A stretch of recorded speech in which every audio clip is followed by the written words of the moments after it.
Hello and welcome back to Slender the Arrival. There was something I forgot to do in the house, so I'm going to go and do that real quick.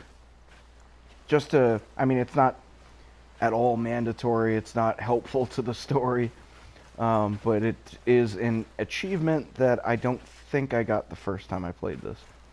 Or at least, I've played this extensively on PS3. I never really played it too much on PS4. I've beaten it, but just going through the motions, just checking out the new graphics and stuff. So let's do this.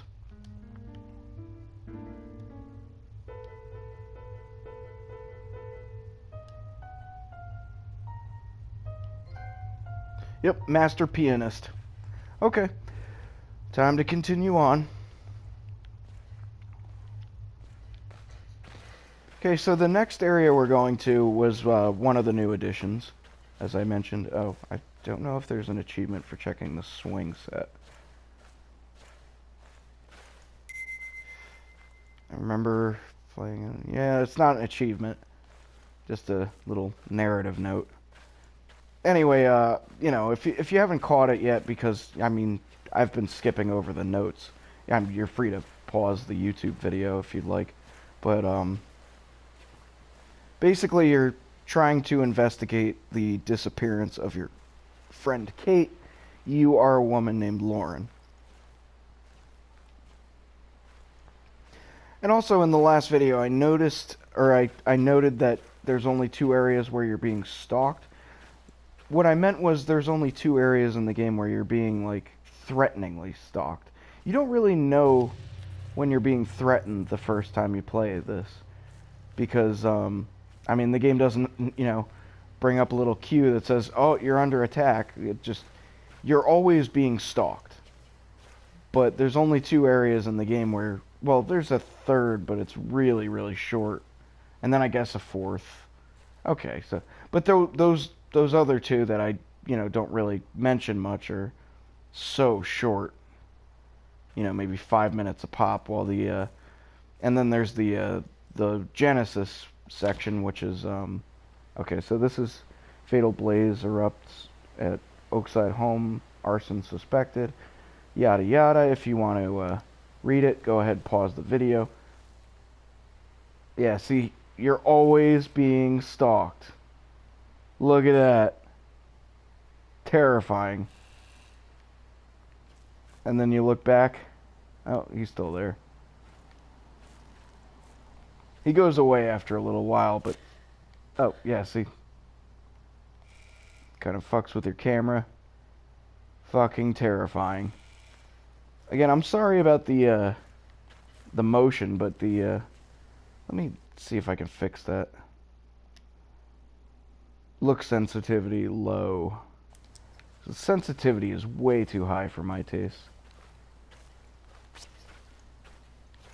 So is he still there? No, he's gone now. See, there's always this looming threat. Right now we're not in any trouble. My first time playing this, I was just like, oh shit, What's he gonna do? He doesn't do anything. He just kind of stands there and looms at you. Anyway, I forgot where I was. I have such bad ADD. Your camera gets kind of wonkier and wonkier as the game goes on. I didn't pick that up. Okay, I gotta pick that up. See, I've always been trying to get this ending with Charlie Matheson, which I forget what it is, but it's a total Easter egg where he turns into the Slender Man, and there's a lot of theories out there that he is the Slender Man, which is very interesting, but or that at least he's the physical embodiment of the Slender. The Slender Man is like an energy cloud or something.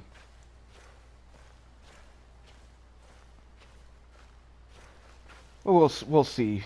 I don't know. It's a lot of it's up to theory. Now, this is one of, in my opinion, the creepiest places in the game.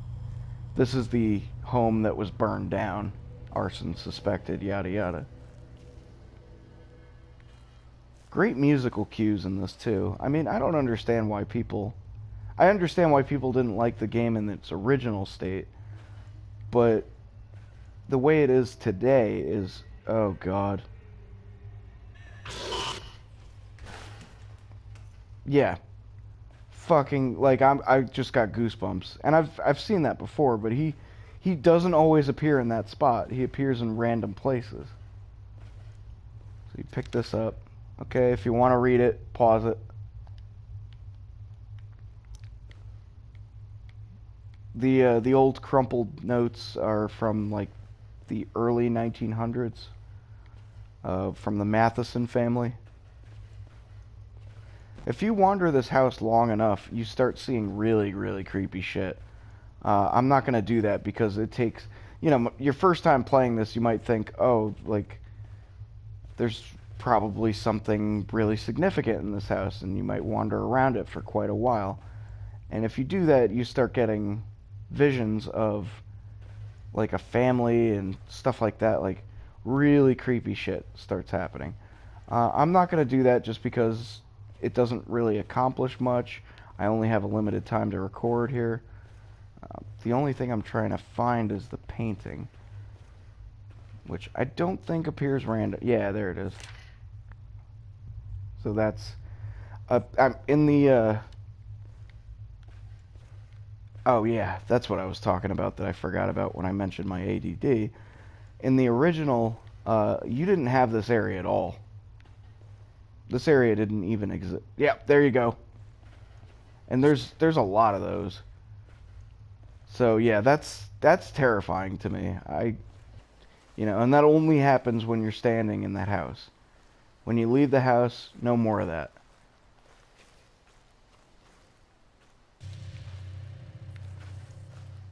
There is stamina in this game, which actually is effective. Normally, I don't really like stamina meters unless it's like in GTA. I don't remember whether or not it was the case in 5, but I remember in GTA San Andreas and 3 and stuff like that, like when you do more sprinting, you'd gain more stamina. Most games I hate stamina meters. Like I love that they cut that out of Metal Gear Solid 5. They just, you can sprint all you like. Mass Effect 3, you can sprint all you like. I love that. But in a horror game like this, like where you're literally running for your life, there's definitely something I'm missing here. You're literally running for your life, and when you run out of stamina, it's like it gets scarier. And I like that.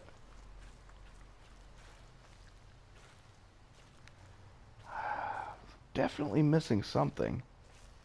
There's a note around here. Like, the normal notes are not randomly generated, just the ones you need to keep yourself alive. Huh. Well, maybe it is procedural. I don't know. It's been a while since I've played this, and, the notes are kind of Easter eggs. I thought it was on this.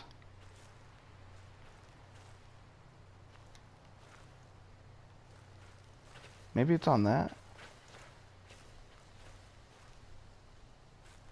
You also don't get to look down too far, which is kind of irritating. Alright, I'm going to go back here real quick, see if I can find one of those notes, so you can read it on your own time. If not, I'm just going to go to the park.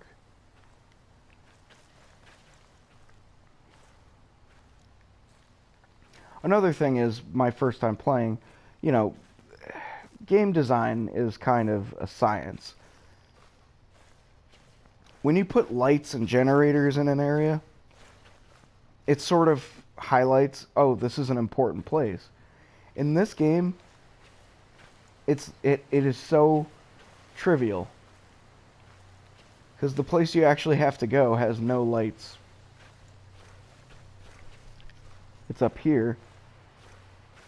No generators, no lights. It's not, like, barely even noticeably a path. Actually, it's not a path. But then when you get close enough, you see, oh, there's a building.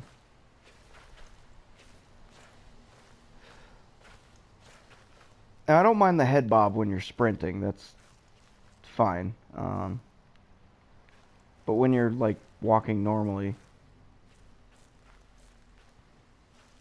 And the other thing is that, you know, the human eye adjusts for head bob. Cameras don't, and this is a found footage game, so if you get a headache from watching this, well, sorry.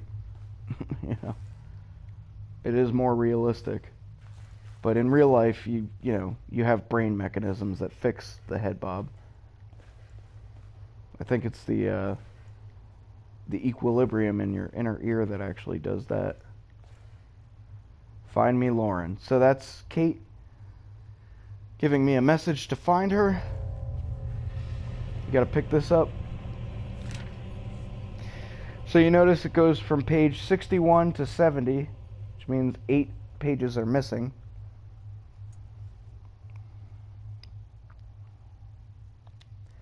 So that explains why you gotta find 8 pages. And that's the end of the prologue chapter. Gonna call it an episode here because I don't want to run over again. I'll just wait until the loading screen ends. But I hope you're enjoying this, and again, happy Halloween.